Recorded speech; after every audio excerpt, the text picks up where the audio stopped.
టబు వెంకటేష్ కూలీ number 1 cinema ద్వారా చిత్రసీమకు పరిచయమైంది. మొదటి సినిమాలోనే తన అందాల ప్రదర్శనకు ఏమాత్రం అడ్డు చెప్పకుండా అప్పట్లో వరుస అవకాశాలు పట్టేసింది. ఇక నాగ్ నిన్నే పెళ్లాడతా సినిమా వచ్చాక అప్పటి యూత్ కలల రాకుమారి అయిపోయింది. అప్పట్లో చాలా మంది అబ్బాయిలు తాము ప్రేమించే అమ్మాయిలను పండు అని పిలుచుకునేవారంటే అర్థం చేసుకోవచ్చు ఆ సినిమా ద్వారా ఎంతలా ఆకట్టుకుందో. ఇక ఆ తర్వాత కొన్ని సినిమాలలో చేసి బాలీవుడ్కి వెళ్ళిపోయింది టబు. హిందీ సినిమాల్లోకి వెళ్ళిపోయినా అప్పుడప్పుడు కొన్ని తెలుగు సినిమాలు చేసింది. అలా చేసినవే చిరంజీవి అందరివాడు, బాలకృష్ణ పాండురంగడు సినిమాలు. ఇక ఆ తర్వాత తెలుగు సినిమాలో కనిపించలేదు టబు.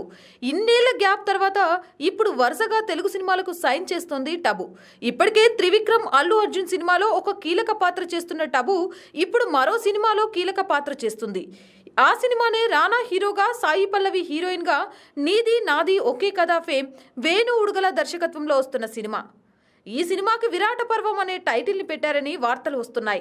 రాజకీయ నేపథ్యంతో పాటు ప్రేమ కథగా తెరకెక్కుతున్న ఈ సినిమాలో టబు మానవ హక్కుల కోసం పోరాడి ఆ తర్వాత మానవ హక్కుల నేతగా ఎదిగే పాత్ర చేస్తుందని వార్తలు వస్తున్నాయి.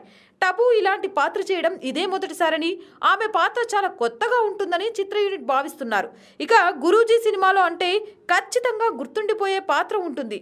అలా టబు సెకండ్ ఇన్నింగ్స్లో కూడా జోరు మీద ఉందనే చెప్పాలి.